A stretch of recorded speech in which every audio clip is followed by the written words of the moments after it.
Hello everybody, how are you today? I'm Kezarus, and today I want to talk about Endless RPG, my latest game, the good, the bad, and how it ended up becoming my Final Fantasy.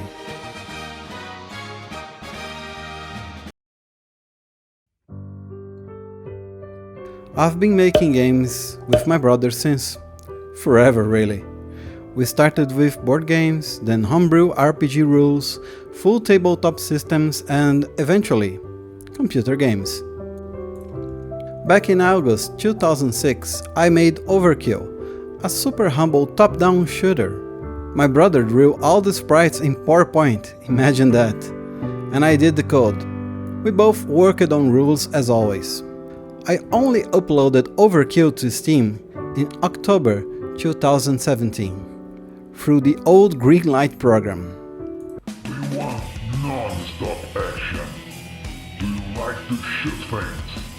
And you want it fast and hard as nails? It was more of a test to see what was possible at the time. And in that same month, we started working on the first Endless RPG. For that one, we hired an artist for the sprites, and I did all the animation. And also, game design, coding, sound, and all that jazz were on me. My brother handled quality, which was invaluable. His testing basically made all our games 99% bug-free. Endless RPG took from the start of 2017 to the end of 2020 to finish. It was a big project, but the revenue was very low. I even did a full post-mortem at the time, link down below if you wanna check it out. When I finished Endless RPG, I knew I could do a way better job, so I started Endless RPG Untold Tales. Just before that, I tried prototyping a few different games, but none of them really caught my eye. I knew exactly what I wanted to improve. And this time, we already had great art ready to use. Most of the visuals come from Hippo's assets on the Unit Asset Store. So, if you see something similar to Untold Tales, Hippo was probably the original source. But since I work in Game Maker and not Unity, I had to animate everything by myself. After 5 long years of grinding through development, we finally had something to show. In December 2024, I published a beta version on itch.io. And that was maybe one of my mistakes. It took way too long to get to a playable state, and almost no one played it. Still, we joined Steam Next Fest at the end of February 2025, which gave Endless a bit of visibility, though not as much as older Next Fests used to. What really gave the game a boost was when it hit 10 reviews in March of that year. That was the biggest spike of visits on the Steam page so far.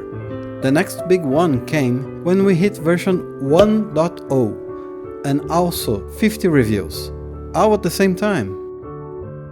Now let's talk about the bane of every game dev out there: marketing. I tried running ads on Google and YouTube, but honestly, they barely moved the needle. The numbers on Steamworks were almost the same, and it ate up a good chunk of money too. It wasn't cheap. I also tried Keymailer. It gave some results, a few YouTube videos, some small reviews from other creators, but again, not much difference overall.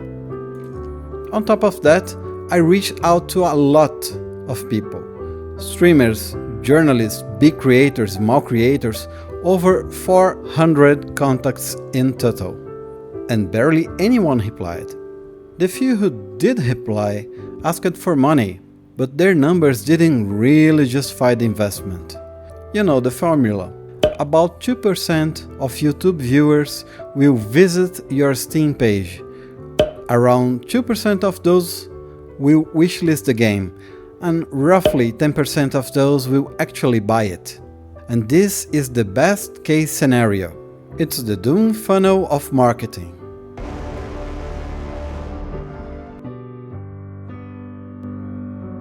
The ones that actually made a difference were people like Thief RPG, Lord of Loot, and Rini. They played the game for free, and right when their videos dropped, I saw a nice spike in wishlists. But, by far, the one doing the heavy lifting here is Steam itself. Just look at these numbers. Steam shows my game 200 to 300 times a day to potential players. For a YouTuber to match that, they need around 10 to 15,000 views per day on a video about the game. And that is in the low end of what Steam could do to your game.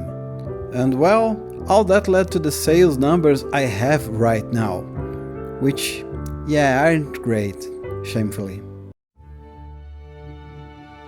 At the end of the day, Endless RPG was a passion project. Just like Final Fantasy, it had its own set of unique rules and systems. I wanted to make a game inspired by titles like Battle Brothers, Wildermyth, XCOM, and Darkest Dungeon. But as much as I loved those games, they always felt a bit too oppressive to me, like I was stumbling through shades of black most of the time. I wanted something more magical, whimsical, and full of color. And I think I also managed to make a balanced set of rules, a kind of rock-paper-scissors system where no single strategy wins it all. And to my bliss and all, the living world actually worked too. Agents moving around the map, interacting with each other with no issues. Dynamic weather, enemies, dungeons, dialogues, events, all in an ever-changing world that finally captured that colorful, magical feeling I wanted to bring to life. And the reception was beyond anything I could have wished for. At the time of this recording, Endless RPG Untold Tales sits above 60 positive reviews, putting it among the top 23% of all games released on Steam in 2025. And the playtime numbers absolutely bonkers. Most reviews sit around 20 to 40 hours, and some players have gone well into the hundreds. The stories they share on the forums are just wow. Tales of their adventuring parties, nostalgic memories from tabletop sessions, even a father and son playing together and having fun. Honestly, I couldn't ask for a better reward than that.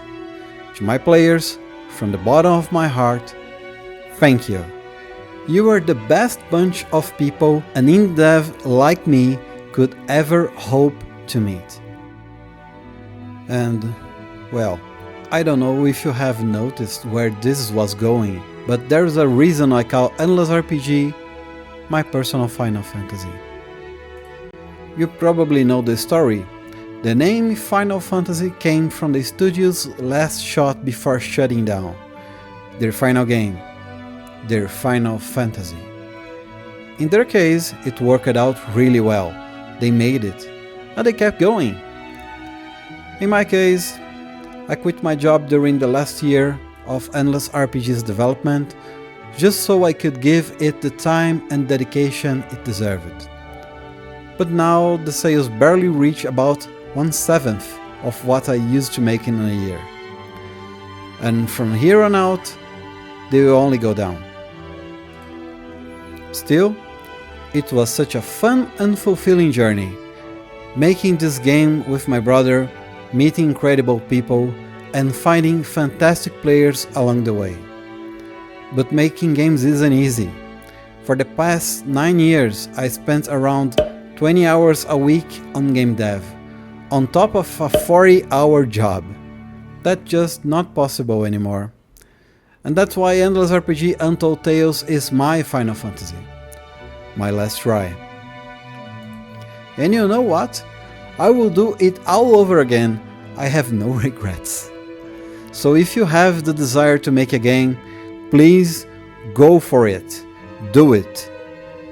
you will come out of the other side a better version of yourself. Just keep in mind, those success stories you see online, they're from the top 1%. And this is the story of someone in the top 20%. I did everything I could, the game got an amazing reception, and people truly loved it. And I'm at peace with that. But it's time to move on. Thanks for watching, and I really hope this video gave you something to think about. Wish you all the best, and take care.